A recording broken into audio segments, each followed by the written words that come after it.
Bonjour, vous êtes de nouveau sur la chaîne Chemins Explorés et aujourd'hui je vais vous raconter une autre exploration dans ma vie que j'ai fait. Donc je suis devenue végétarienne depuis maintenant je pense 2013, 2014, peut-être depuis 5 ans. 5 ans, c'est à peu près ça.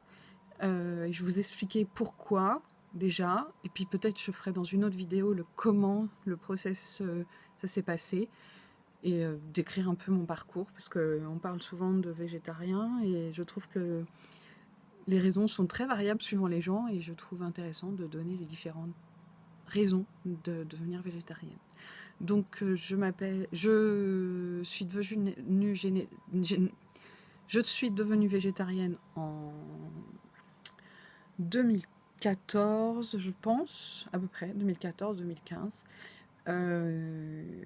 Parce qu'en fait, j'ai jamais été une très très grande mangeuse de viande. Et je me suis retrouvée dans des circonstances où la viande était très disponible et même c'était assez favorisé que j'en mange en assez grande quantité. Et comme j'y étais pas habituée, j'ai quand même fait une overdose. Vraiment, ça a été la sensation que j'ai eue. J'ai mangé de la viande quotidiennement et pratiquement 150 grammes par repas. Alors que moi, j'en mangeais avant, j'ai toujours été élevée et j'en ai mangé pendant des années, une fois par jour maximum. J'étais pas j'avais même tendance à en manger, enfin vraiment pas plus d'une fois par jour et même pas 100 grammes par repas à certains moments. Les vrais morceaux de viande rouge, je les mangeais que le week-end. Et sinon, c'était de la viande blanche, du jambon ou des viandes, pas de viande, très peu de viande rouge. Et je me suis retrouvée à manger 150 grammes de viande rouge par repas, tous les jours, pendant plusieurs mois. Et au bout d'un moment, eh bien, en fait, c'était plus possible de la mettre dans ma bouche, en fait. C'est-à-dire que le goût était horrible alors que c'était de la viande d'une extrêmement bonne qualité puisque j'étais nourrie par une personne qui aime énormément de la bonne viande, donc elle allait dans une extrêmement bonne boucherie. Et en fait, pour moi, le goût de la viande, même d'extrêmement bonne qualité, était comme du papier mâché dans ma bouche. Et en fait, je sais pas si vous imaginez du papier mâché en bouche, mais c'est sec, c'est désagréable, ça n'a pas de goût. Et vraiment, j'y trouvais plus d'intérêt et du dégoût, en fait. Je me suis retrouvée à avoir un énorme dégoût de la viande rouge. Et ce jour-là, j'ai donné ma viande à la personne qui mange avec moi. On a échangé. Et moi, j'ai mangé ses légumes parce qu'elle était plus fan de viande rouge que moi. Et en fait, c'est la dernière fois que j'ai mangé de la c'est une des dernières fois que j'ai mangé de la viande rouge parce que après, je m'étais dit, je vais y aller tranquillement, je vais manger de la viande rouge. Je vais plus manger de viande du tout chez moi, ni au déjeuner, ni au dîner. Mais par contre, si on va au restaurant avec des amis et qu'il n'y a pas d'autre chose que de la viande, ça ira, je mangerai de la viande. En fait, très rapidement, le goût de la viande est devenu désagréable pour moi. Euh, et il est toujours désagréable pour moi de manger de la viande. C'est vraiment mon goût qui a changé. Et moins j'en ai mangé, plus le goût est devenu étrange. Vraiment pas bon en bouche. Et je ne sais pas l'expliquer, je ne le comprends pas moi-même. Juste, ma raison première de l'arrêt de la viande, ça a été une impossibilité d'y trouver quelque satisfaction que ce soit, bon goût, rien. Rien, pas grand-chose d'intéressant.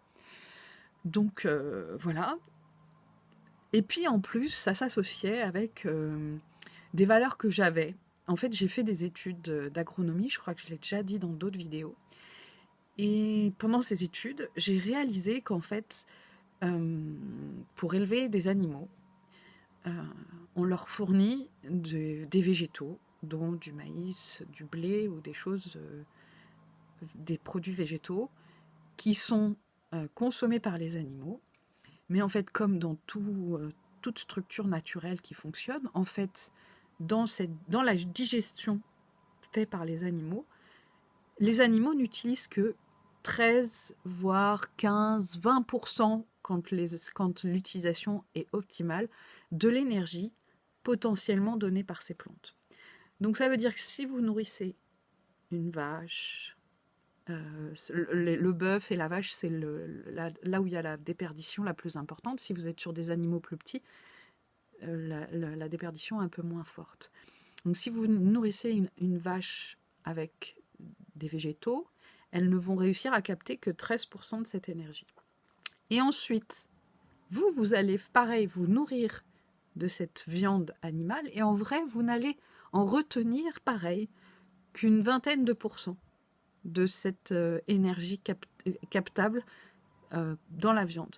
Ce qui fait que si on compte la déperdition d'énergie entre végétation à l'animal et animal à nous, et bien en fait, il y a une telle déperdition que si on veut que tout le monde ait l'opportunité de vivre sur Terre, si on devient tous carnivores, en fait, eh ben, on n'aura pas assez de notre planète pour nourrir toute l'humanité. Alors que si nous consommons directement des végétaux, on sera à 20%, à 10%, 20%, même si c'est 20%, 20%, mais directement sur les végétaux. Alors évidemment, vous allez me dire, oui, mais dans les végétaux, nous, on ne digère pas tout. Et c'est là que mon exploration a été assez longue pour trouver mon équilibre alimentaire. Et c'est ce que je décrirai dans une autre vidéo. Mais en fait, ma première raison, c'était vraiment une histoire de goût, de plaisir à manger. J'avais perdu le plaisir de la viande.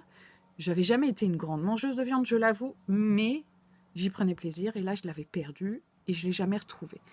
Et puis, une grosse valeur pour moi, et mes valeurs, en fait, les valeurs sont quelque chose de très important pour moi. De protection de l'environnement et de développement durable. Et en gros, ça faisait un moment que je savais que la viande, je ne pourrais pas en manger toute ma vie. Et enfin, plus le temps a passé, vraiment avec le temps, plus j'ai observé le fonctionnement, je connaissais le fonctionnement des élevages et ça ne me plaisait pas énormément. Mais bon, je savais que c'était un indispensable, vu la situation actuelle, vu le nombre de personnes qu'on est sur Terre à l'heure actuelle. Je savais que c'était compliqué de faire des élevages autrement que ce qui existe, mais ça m'a jamais beaucoup plu. Mais c'est comme ça que c'est le plus optimal. Et j'avais une amie qui avait fait une visite d'abattoir et qui en était rentrée extrêmement bouleversée. Et moi, je n'avais pas été témoin de ça, mais j'ai vu une vidéo depuis. Et j'ai été hyper troublée. Enfin, ça m'a vraiment confortée. Tout ça, toutes ces informations depuis m'ont confortée dans le fait de choisir d'être végétarienne. Alors par contre, je suis végétarienne, je ne suis pas végane. Et puis je suis végétarienne, mais j'ai du mal à obliger les gens autour de moi à être végétariens parce que je sais qu'il y a des gens qui, physiquement, pour eux, c'est compliqué de manger uniquement de la viande. Il y a des fonctionnements, il y a des corps chez qui manger que de la viande, apparemment, c'est compliqué. J'ai des amis comme ça, où si elles ne mangent pas de viande, leur corps ne fonctionne pas correctement. Donc, je sais que c'est pas possible chez tout le monde, apparemment. Pour moi, c'est possible. Je digère très bien le gluten, je digère très très bien les légumineuses. Et j'ai trouvé les compléments pour mon équilibre alimentaire, parce qu'il faut faire attention à 2-3 petites choses quand on est végétarien. Après, je ne suis pas maman encore, donc, et j'ai pas eu de grossesse ou de choses comme ça. Et je pense que c'est des moments où il faut faire particulièrement attention aux apports alimentaires pour que l'enfant que l'on porte ou l'enfant à naître soit bien nourri et tous les oligo-éléments dont il a besoin.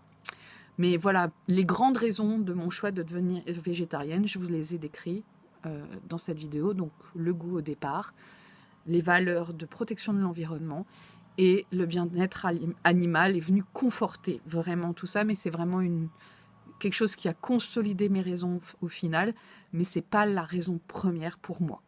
Je vous remercie de votre attention et n'hésitez pas à donner vous les raisons dans lesquelles, en commentaire, pourquoi vous êtes devenue végétarienne en premier.